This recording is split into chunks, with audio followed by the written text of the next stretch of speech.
Saudações a todos, sejam bem-vindos a mais um vídeo do MGF, como é que vocês estão? Depois de um pequeno probleminha de ordem médica que eu talvez ainda explique para vocês daqui a um tempinho em uma live, eu estou de volta segurando as pontas da forma como dá. E no vídeo de hoje eu vou falar a respeito de um tema que na verdade pode parecer meio frio agora, porque é um tema ligado diretamente às crônicas e a Game of Thrones. E que eu provavelmente já deveria ter coberto faz muito tempo, faz anos já. Mas ainda assim é um tema importante para se falar em qualquer momento, porque é um dos acontecimentos mais importantes do contexto da Guerra dos Cinco Reis e um dos acontecimentos mais impactantes não apenas das crônicas, mas da literatura de fantasia de modo geral. O vídeo de hoje tratará do infame e inglório Casamento Vermelho, um dos acontecimentos mais terríveis e ao mesmo tempo mais chocantes em toda a história das crônicas, em toda a história do universo de George Martin, e um evento que eu sei que muitos de vocês ainda não superaram. Muita gente foi pega de surpresa na época, se fosse lendo ou acompanhando a série, e muita gente até hoje não engole esse acontecimento. Naturalmente, o vídeo conterá spoilers do enredo das crônicas de Game of Thrones, então quem por acaso ainda não leu ou assistiu, tome cuidado, mas para quem não liga para os spoilers, já conhece a história, vamos reviver esse momento traumático. E peço a todos, como sempre, que curtam o vídeo, se inscrevam no canal caso ainda não sejam inscritos, compartilhem o material com os amigos e considerem os meios diretos de contribuição com o meu trabalho aqui, através do Pix, do botão Valeu Demais ou do Clube de Membros. Também peço a todos que deem uma olhadinha aqui na descrição abaixo os links de produtos afiliados do canal da Amazon, pois comprando através de qualquer um deles vocês me ajudam sem custo adicional. Com os recados iniciais dados e os avisos feitos, vamos começar a rememorar os eventos anteriores e os eventos em si do infame Casamento Vermelho. Nos idos do ano 299 após a conquista de Aegon, o último ano daquele século, Westeros vivia o puro caos, com a Guerra dos Cinco Reis atingindo um ponto de impasse, e a casa Stark em particular se encontrava em um estado bastante delicado.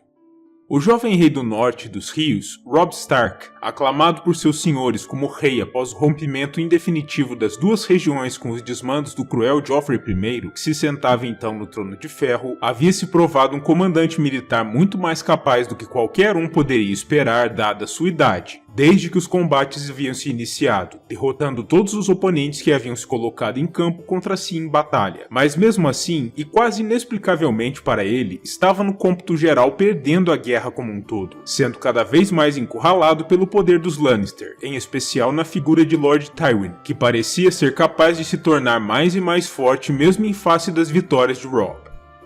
Para piorar ainda mais a situação, após a conspiração de Lady Catelyn, a mãe de Robb, para libertar Jaime Lannister, que havia sido feito cativo dos Stark, antes que Lord Rickard Karstark pudesse exercer sua vingança sangrenta contra o homem pelo assassinato em batalha de seus filhos Torrhen e Eddard, ter sido simplesmente perdoada pelo jovem rei com apenas uma reprimenda e um comando para que Catelyn permanecesse enclausurado nos aposentos do pai em Correrio, o Lorde de Carhold ficou lívido, o que o levou a se vingar sobre William Lannister e Theon Frey, os dois escudeiros que ainda se encontravam em posse dos Stark e que estavam então desarmados e dormindo.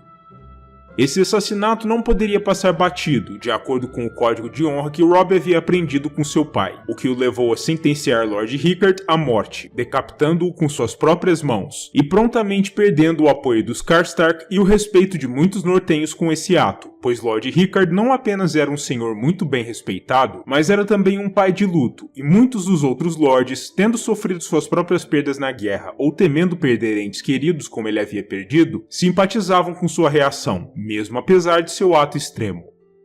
Para além disso, Robb também cometeu outra atitude temerária quando de sua conquista do Despenhadeiro, o castelo sede da Casa Ocidental Westerling, quando marchava com seus homens pelos domínios dos Lannister, procurando preocupar e provocar uma reação de Lord Tywin.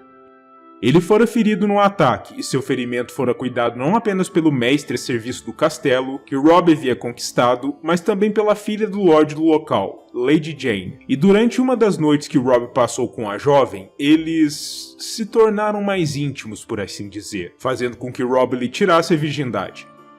Mais uma vez por conta de sua honra, e mais ainda por conta da honra da jovem, Robb se sentiu compelido a cumprir seu dever, que seria o de se casar com a mulher que havia deflorado, mas havia aí um pequeno problema.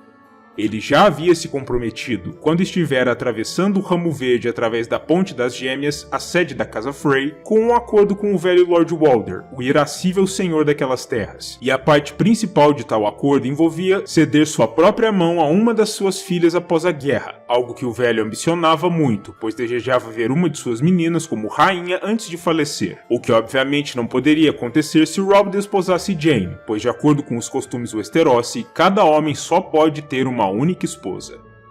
Aquele era um dilema e tanto, mas no fim das contas, Robb precisou romper sua própria palavra com os Frey para não se desgraçar e desgraçar Jane, a quem já havia deflorado, enquanto ele não tivera nenhuma relação com qualquer filha da Casa Frey, de modo que não prejudicaria nenhuma diretamente, simplesmente renegando seu acordo, e apenas sua própria palavra seria manchada de alguma forma. Sendo assim, escolhendo fazer aquilo que lhe parecia mais honrado diante da situação que tinha à frente, Robb se casou com Jane, o que causou uma pronta resposta por parte dos Freys que o haviam acompanhado na guerra. Eles partiram furiosos do despenhadeiro e de correrio quando a notícia lá chegou, inclusive fazendo questão de pisotear os estandartes do lobo gigante no caminho, deixando clara a mensagem de que não compactuariam com aquela quebra da sagrada palavra de um rei. Aquilo era um péssimo sinal para a causa de Robb e do Norte, pois as forças Frey representavam boa parte das tropas que ainda lhes restavam, e seriam cruciais para o próximo passo de Robb na guerra, o de retornar ao próprio Norte e reconquistá-lo, pois ele então se encontrava nas mãos dos Nascidos no Ferro, que o haviam conquistado de forma traiçoeira e sorrateira. Aquela era uma situação terrível, e Robb precisava negociar de alguma forma para conseguir revertê-la tanto quanto fosse possível, pois entre as perdas dos Karstark e dos Frey, sua causa estaria simplesmente condenada se ele não fizesse nada. Algum tempo mais tarde, portanto, quando os ânimos se acalmaram, uma solução possível se apresentou. Os filhos de Lord Walder retornaram a Correrio com a confirmação de que o velho havia pensado bem a respeito da coisa toda, e decidido que a aliança entre os Frey e os Stark poderia assim continuar, desde que Robb e os seus se comprometessem imediatamente com um casamento alternativo. Lord Walder queria Edmure, o irmão mais jovem de Catelyn e novo senhor de Correrio, agora que seu pai, Lord Roster, havia falecido, como noivo para desposar Roslyn Frey, uma das filhas favoritas do Lorde das Gêmeas. Esse também era um desejo antigo do velho, e ainda que não fosse o mesmo que ter uma rainha como filha, os filhos do Lorde garantiram que seria o suficiente para apaziguá-lo. Edmure, por sua parte, não se sentia nem um pouco agradado com a perspectiva de que outro homem escolhesse sua esposa por ele, e não desejava ir adiante com aquilo, mas lembrando-se de seu desastre estratégico na Batalha do Moinho de Pedra, na qual ele havia desperdiçado muitos bons homens e ainda por cima atrapalhado o planejamento de Robb para atrair Lord Tywin para uma armadilha que poderia ter terminado a guerra inteira, ele se sentiu culpado o suficiente para finalmente dar seu aval e se oferecer para se casar. Assim ficou decidido. Em poucos dias, nas Gêmeas, a cerimônia de casamento entre Edmure e Roslyn se daria, pois Lord Walder não estava mais com disposição para ser paciente e esperar até o fim do conflito, dado o acontecido com o proposto casamento anterior, e Robb e Catelyn não apenas concordaram com a condição, como também compareceram ao feito, para testemunhá-lo e, de lá, preparar seu regresso ao norte, para recuperar suas terras e reconquistar Winterfell. Quando Robb e sua delegação chegaram à Torre Ocidental das Gêmeas em um dia de chuva para participar da festividade, os Frey se mostraram estranhamente irritados com o fato de que a rainha Jane não se encontrava com ele. Aquilo havia sido uma medida prudente, no entanto, pois Robb e a mãe acreditavam que a visão da jovem atiçaria os ódios dos Frey por lembrá-los da forma como sua casa havia sido preterida, de modo que deixaram Jane em Correrio, mas mesmo assim, aquela reação era um pouco exagerada e causou alguma suspeita, mas mesmo assim, eles foram adiante.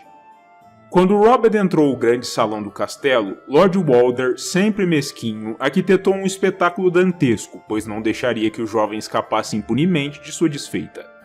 Ele alinhou diante de seu cadeirão as filhas e netas que Robb poderia ter escolhido para desposar, e o estimulou a se desculpar com todas elas por lhes ter desprezado, o que Robb se forçou a fazer, para garantir que aquela reconciliação com as gêmeas corresse tão bem quanto possível. Ele também tratou logo de seguir o conselho de sua mãe, pedindo ao velho vinho e algo para comer, para provar do pão e sal dos Frey, o que lhes garantiria a segurança do direito de hóspedes por aquela noite, caso Lord Walder tivesse algum outro tipo de plano em mente. Todo cuidado era pouco ao se tratar com aquele homem. Catelyn fora enfática em relembrar o filho. A eles foram concedidos aposentos condizentes na Torre das Águas, entre as duas fortalezas principais, e Catelyn mais uma vez estranhou com o fato de que alguns dos Frey que eles conheciam e que inclusive os haviam acompanhado anteriormente não se encontravam no castelo naquele momento, apesar de aquela ser uma ocasião das mais especiais da história da casa. O exército de Robb se encontrava acampado fora das Gêmeas, pois ele já se prepararia para a marcha ao norte logo depois de findado o ato ali, e em tempo, Lord Roose Bolton chegou ao castelo com uma força de cavaleiros e milhares de homens de armas para participar da cerimônia também, e todos foram incorporados ao acampamento, lado a lado com os homens dos Frey. É importante apontar também que, entre os homens que vieram com Lord Bolton, se encontravam alguns dos Karstark, homens estes cuja lealdade a Robb agora poderia rapidamente ser posta em dúvida, por conta da recente execução de seu Lord. Quanto a Vento Cinzento, o lobo gigante de Robb, que o acompanhava onde quer que ele fosse, inclusive em batalha, os Frey determinaram que deveria ser preso nos canis com os cães de caça da casa, pois Lord Walder o considerava um animal perigoso demais para ser deixado solto no salão junto a mulheres e jovens. E embora tanto Robb quanto Catelyn se sentissem profundamente incomodados com essa perspectiva, sob o teto do Lorde, as regras dele deveriam valer, e assim foi feito.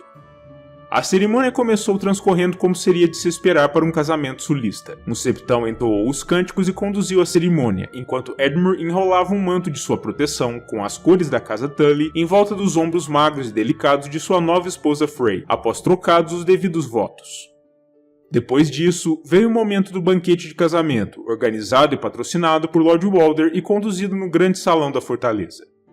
O próprio Lorde presidiu a cerimônia, sentado em seu alto cadeirão com uma pequena fuinha parcialmente desidratada, enquanto na outra torre gêmea do castelo, um outro banquete paralelo era conduzido sem sua presença, este reservado aos filhos ilegítimos, agregados e membros de menor importância das comitivas nas gêmeas naquele momento, e que ficou rapidamente conhecido como o Banquete Bastardo, portanto. Lá fora, em grandes tendas organizadas pelos anfitriões Frey, cerveja, hidromel e vinho eram servidos aos soldados comuns, para que brindassem à saúde do novo e feliz casal, ao mesmo tempo em que também ofereciam algum abrigo da chuva, que continuava a cair de maneira impiedosa. Acima do salão, em uma plataforma elevada, uma galeria de músicos se apresentava, tocando diversos instrumentos, ainda que de forma meio atabalhoada e pouco virtuosa na opinião de Catelyn. Os músicos arranharam canções conhecidas, como Alysanne, Flores da Primavera, Lanças de Ferro e A Rainha Tirou as Sandálias, O Rei Tirou a Coroa, o que era algo esperado em uma cerimônia de casamento, enquanto mais abaixo, os convidados aristocráticos se embebedavam cada vez mais, nortenhos e homens dos rios misturados, e até mesmo algumas competições de bebedeira eram promovidas, como aquela entre Lord Grande John Umber e os Frey. Lord Roose, no entanto, com seu costumeiro comportamento meio desconcertante, bebia pouco e preferia coisas como hipocrás a qualquer tipo de álcool forte, o que Catelyn não deixou de notar e de achar um pouco enervante, mas também tudo o que aquele homem fazia era um pouco enervante, naturalmente.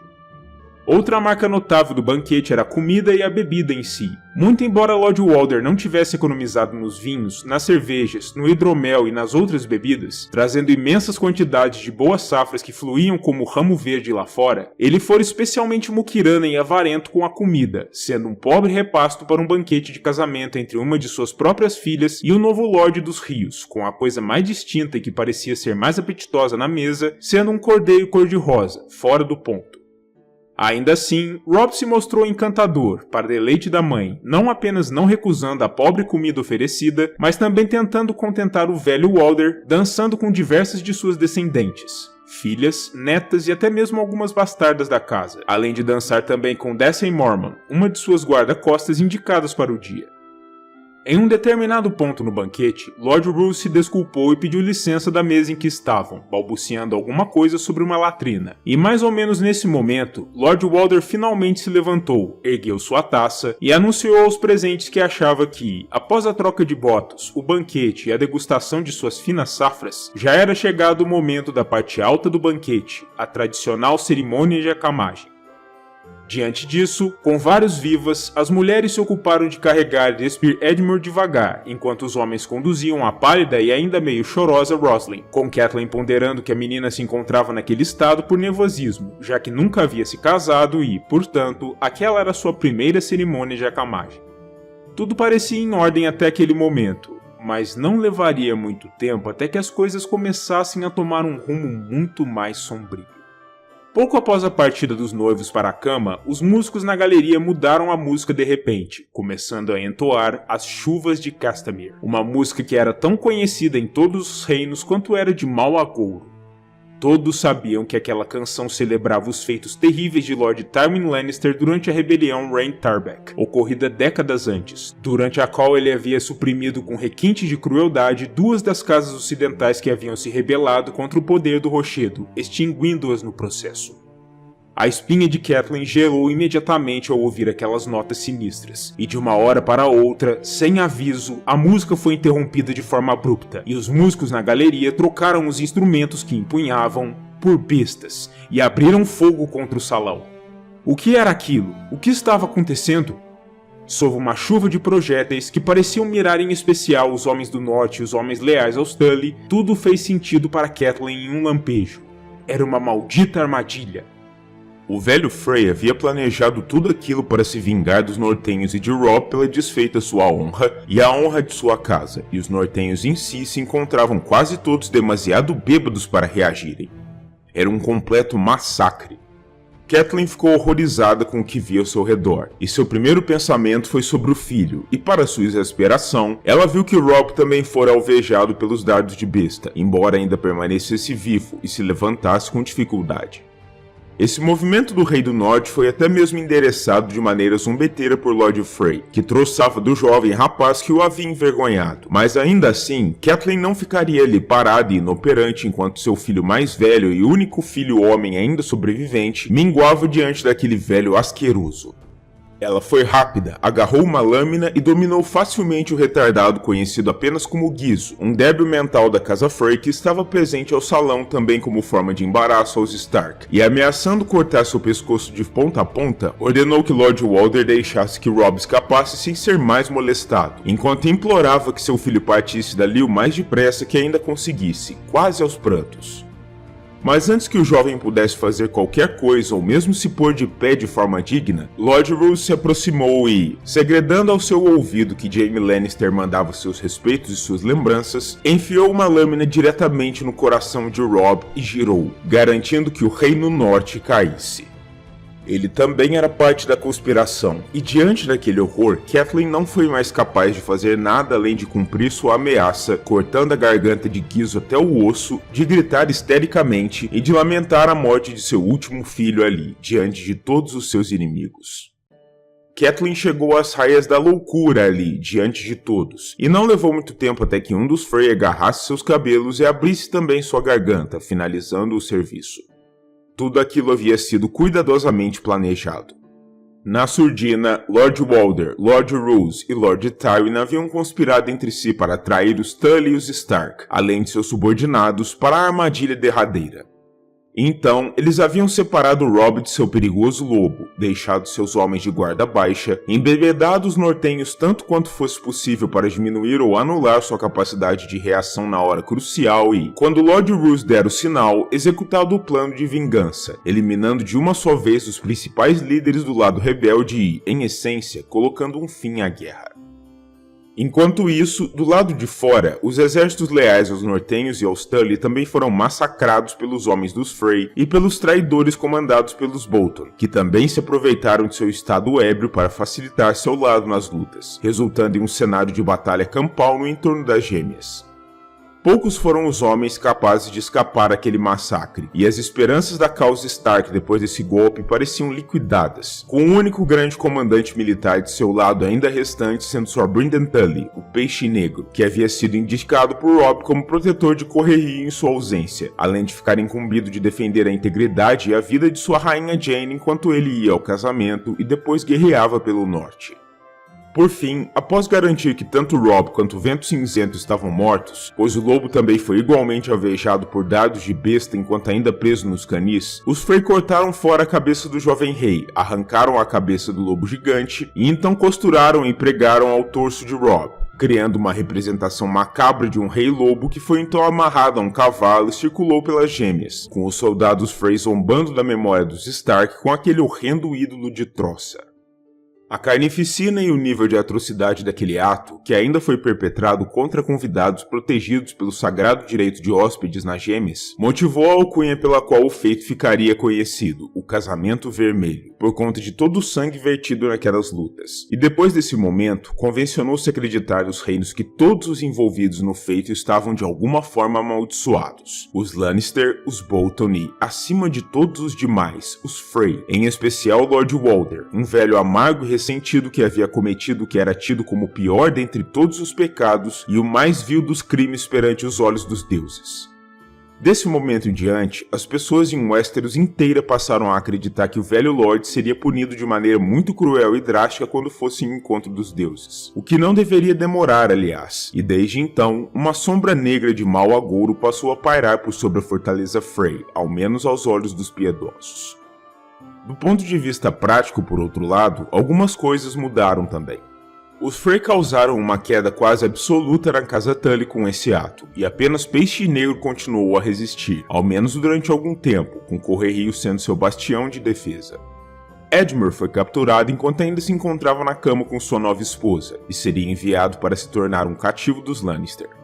Robb e Catelyn estavam mortos, e enquanto o rapaz foi transformado numa espécie de ídolo decapitado e motivo de troça, a mãe foi simplesmente atirada no ramo verde sem cerimônias, em uma espécie de zombaria cruel dos costumes funerários de sua casa original, para que seu corpo simplesmente desaparecesse com a corrente.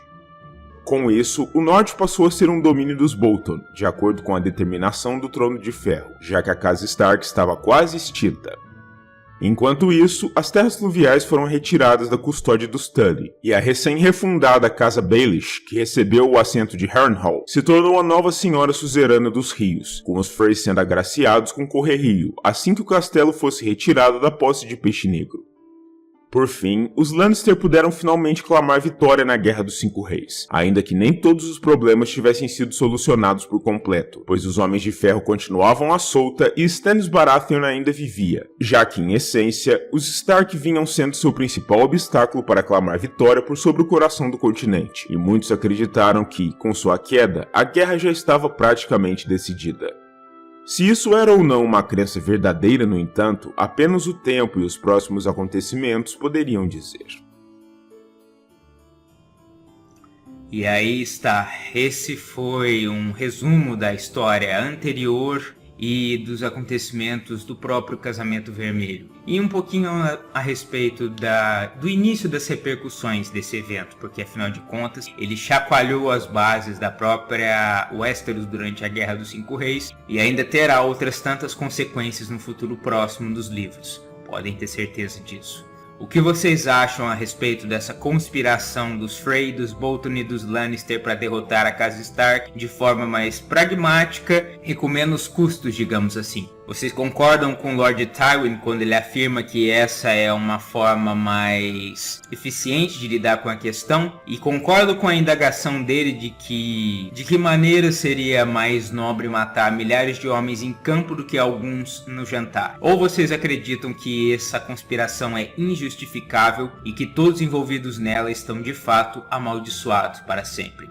Escrevam aqui abaixo nos comentários, o espaço como sempre é de vocês. Lembra a todos para se inscreverem no canal, curtirem o vídeo, compartilharem com os amigos e considerarem os meios diretos de contribuição com o canal, além de darem uma olhadinha aqui nos links de produtos afiliados do canal da Amazon. Também peço a todos que deem uma olhada na descrição e no primeiro comentário fixado o link do meu segundo canal, a Omnipédia, que por esse mês de dezembro vai ficar um pouquinho mais parado, porque eu preciso me focar bastante aqui no MGF, mas que é um canal muito legal que lida com ciências humanas, com humanidades, nessa mesma pegada e com essa mesma narração daqui do MGF. Se você curte esse tipo de vídeo, esse tipo de temática, ou curte o meu estilo, é muito legal, vale a pena conferir. Se você ainda não conferiu, se inscreve por lá. Um grande abraço a todos, agradeço mais uma vez pela audiência, pela paciência e pelo interesse de todos, e verei a todos novamente no próximo vídeo aqui do MGF, ou possivelmente na live em que eu vou explicar a minha situação atual para vocês, porque entre o final deste ano e o começo do ano que vem, algumas coisinhas terão que sofrer leves alterações.